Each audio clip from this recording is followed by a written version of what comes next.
Espanha, o país europeu que é a sexta maior economia da Europa, com um PIB de 1,4 trilhão de dólares, sendo popularmente conhecida pelas suas artes, arquitetura, futebol e suas diversas empresas que se destacam mundialmente, como Santander, Zara e Repsol. Além disso, recentemente, a Espanha vivenciou uma grave crise financeira, causada principalmente pela bolha imobiliária, levando o país a correr sério risco de falência, precisando ser salvo pelo Banco Central Europeu.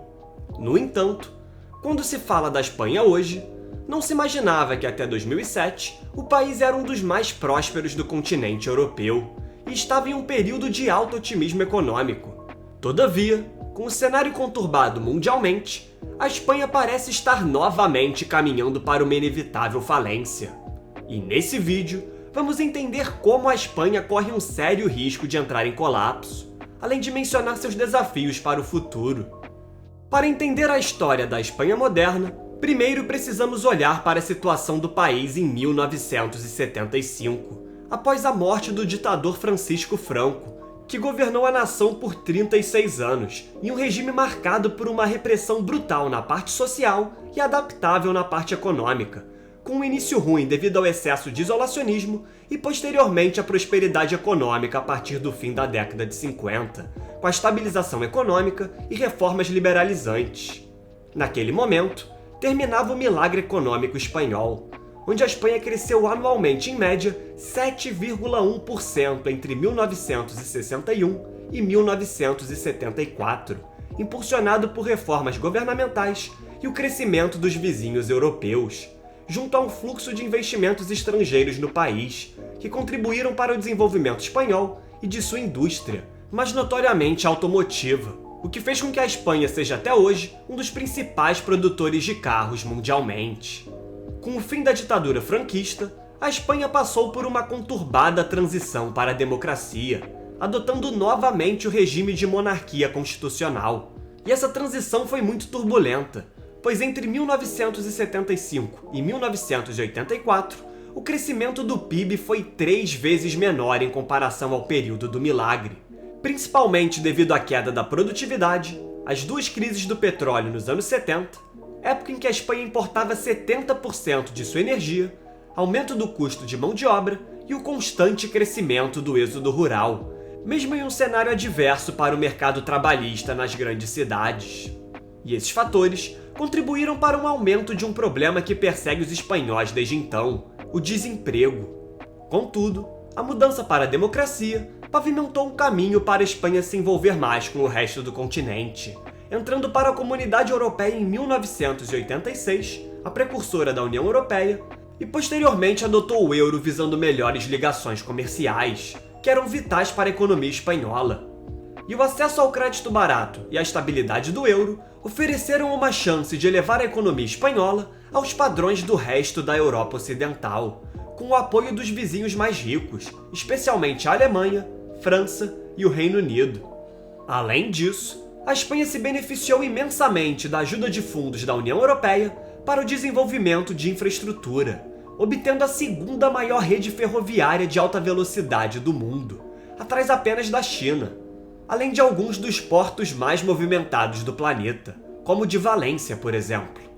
E graças a essa integração, a Espanha cresceu por 14 anos consecutivos, entre 1994 e 2008, com um crescimento médio anual de 3,6%.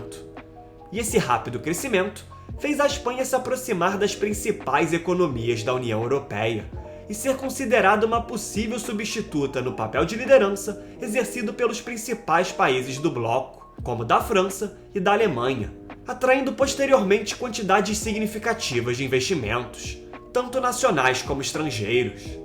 Com esse otimismo econômico e alta disponibilidade de emprego, o país se tornou um grande polo de imigrantes, que ocuparam metade dos empregos criados na Espanha entre 2000 e 2008, subindo de 1,6% da sua população no fim dos anos 90 a 11,4% em 2008. Com isso, surge a pergunta do porquê essa situação mudou. No início do século XXI, com a prosperidade econômica, o preço médio das casas espanholas dispararam, o que não necessariamente era um problema, tendo em vista que foi uma tendência em outros países. De 1996 a 2007, o preço médio da habitação na Espanha aumentou em 197%, um dos maiores aumentos na Europa. Porém, o grande problema espanhol estava na dependência do setor de construção, que empregava 12,5% da população espanhola pré-crise, quando a Espanha teve mais construções iniciadas do que a Alemanha, França, Itália e Reino Unido somados. E graças ao crédito barato e benefícios fiscais, além da natureza da sociedade espanhola, onde 80% da população tem casa própria, em comparação a 60% da média da OCDE, o país experimentou um grande boom imobiliário, construindo diversos imóveis, aeroportos, rodovias e ferrovias, devido à pressão de políticos locais buscarem uma maior presença na rede nacional de transporte.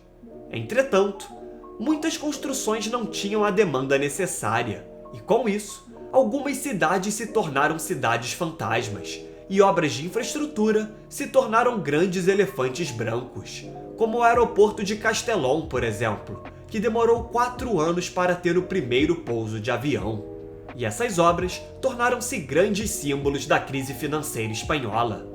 É importante ressaltar que, no caso espanhol, não era o governo que estava se endividando, como no caso da Grécia, por exemplo, mas sim o setor privado, mais notoriamente as empresas de construção. Para se ter uma ideia, a dívida privada na Espanha atingiu 276% do valor do PIB em 2007, e boa parte desses empréstimos eram fornecidos por bancos regionais, devido à alta descentralização do país, onde os governos locais têm grande autonomia na área fiscal. E esses bancos emprestaram altas quantidades de dinheiro para o setor privado, e quando a crise chegou, estavam em dificuldades financeiras, tornando a atuação do governo central ainda mais difícil. Com a crise global de 2008, o crédito secou e o boom imobiliário terminou bruscamente. O desemprego, que era de 8% naquele momento, subiu para 26% em 2013. O setor de construção, antes tão aquecido, teve 3,4 milhões de casas abandonadas e se encontrava com dívidas equivalentes à metade do PIB espanhol. Nesse momento, ficou evidente que sua dependência econômica pelos setores de construção e turismo era algo insustentável ao longo prazo. Além disso, a estrutura da zona do euro não permitiu à Espanha lidar com a recessão de forma eficaz, pois ao aderir ao euro, o país também concordou em renunciar parte de sua soberania sobre o controle de políticas monetárias e sua capacidade de controlar a taxa de juros para liberar crédito e estimular o investimento. Em um cenário como esse, países como Grécia, Itália e Espanha poderiam amenizar o impacto da crise com a desvalorização de sua moeda e, consequentemente, tornar suas exportações mais competitivas. Com isso, os espanhóis ficaram com poucas ferramentas para combater o colapso de sua economia. Com os bancos e seus principais setores em colapso, primeiramente o governo espanhol teve que salvar os bancos, com a zona do euro disponibilizando 100 bilhões de euros para a recapitalização do setor bancário espanhol. Posteriormente, o governo aumentou os gastos públicos para fomentar a recuperação econômica. Todavia, a época de responsabilidade fiscal ficou para trás, e o governo espanhol é notório pela gestão política excessivamente intervencionista, demonstrando incompetência em fazer reformas relevantes para estimular a economia, além de ter gastos públicos ineficientes, com a dívida atingindo atualmente 117% do PIB espanhol. Além disso, é importante citar que há uma diferença entre a dívida espanhola em comparação com a japonesa, por exemplo, que é a maior do mundo. Pois apesar dos japoneses terem uma dívida muito grande, boa parte dessa dívida é financiada internamente, através da poupança interna. Já no caso espanhol, nos últimos anos, 40% da dívida contraída estava sendo comprada pelo Banco Central Europeu, ou seja, esse endividamento só foi possível devido à Espanha se apoiar nesse órgão externo, que emprestava dinheiro barato para evitar o colapso da economia espanhola. Mas agora, com a guerra da Ucrânia e a inflação atingindo 8,6% em junho de 2022, um valor extremamente alto para padrões europeus, o Banco Central Europeu resolveu segurar essas injeções de dinheiro e aumentou a taxa de juros pela primeira vez em 11 anos para segurar a inflação. Com isso, a Espanha vai precisar repentinamente mudar a direção de sua economia, buscando maior austeridade e crescimento econômico para poder pagar suas dívidas, algo que parece extremamente improvável dado o caminho seguido nos últimos 10 anos. Em 2014, a Espanha começou a se recuperar, devido à produção mais atrativa do que diversas nações europeias e a reformas visando flexibilizar leis trabalhistas e reduzir o custo de mão de obra.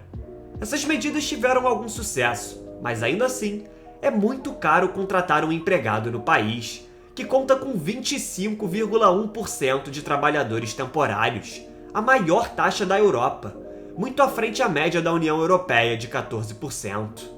Além disso, é importante citar que 20% dos jovens entre 18 e 24 anos na Espanha não estudam e nem trabalham, sendo a segunda maior porcentagem na Europa, atrás apenas da Itália. E esses fatores levam o jovem espanhol a atingir a estabilidade tardiamente, e explica o motivo da taxa de natalidade espanhola estar entre as mais baixas do mundo atualmente. E assim como boa parte dos países desenvolvidos, há uma crescente preocupação com o envelhecimento da população espanhola, com estimativas da ONU que em 2050 a Espanha terá a maior porcentagem de idosos do mundo, com 37% de sua população estando acima dos 65 anos. E essa estimativa não é surpreendente, pois o país tem a sexta maior expectativa de vida do planeta, com 83,2 anos em média. E hoje, para cada aposentado, existem 4 trabalhadores, mas em 2050 haverá apenas um trabalhador para cada pensionista se essa situação não mudar. Essa instabilidade do sistema trabalhista e a estrutura corporativa característica do país também tem um peso para a dificuldade da nação em lidar com a pandemia e sua recuperação posteriormente. Para se ter uma ideia, cerca de 90% das médias e pequenas empresas na Espanha têm menos de 10 funcionários, em comparação a 75% da Alemanha. Nesse contexto, em tempos de crise essas empresas são mais vulneráveis, pois têm menos acesso ao financiamento externo e maiores despesas gerais em relação ao faturamento. Não surpreendentemente, a Espanha foi o país mais atingido do continente europeu na pandemia de 2020, obtendo uma queda de 10,8% do PIB, além de ocupar o segundo lugar no ranking da União Europeia do maior número de empresas que faliram em 2021, atrás apenas da Romênia.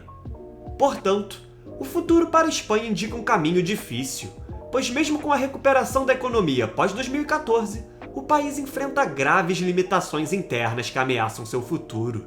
E devido ao cenário de instabilidade vivido pela Europa pós-pandemia e posteriormente com a guerra da Ucrânia, a época de gastos excessivos por parte do governo espanhol precisa terminar, para assim o país ser capaz de arcar com suas dívidas e poder prospectar um futuro próspero para os espanhóis no longo prazo. Muito obrigado a você que chegou até aqui. Se possível, comente abaixo o próximo tema que você deseja ver aqui no canal. Além disso, curta o vídeo, se inscreva e compartilhe o conteúdo com seus amigos. Agradeço novamente pela sua audiência e até o próximo vídeo.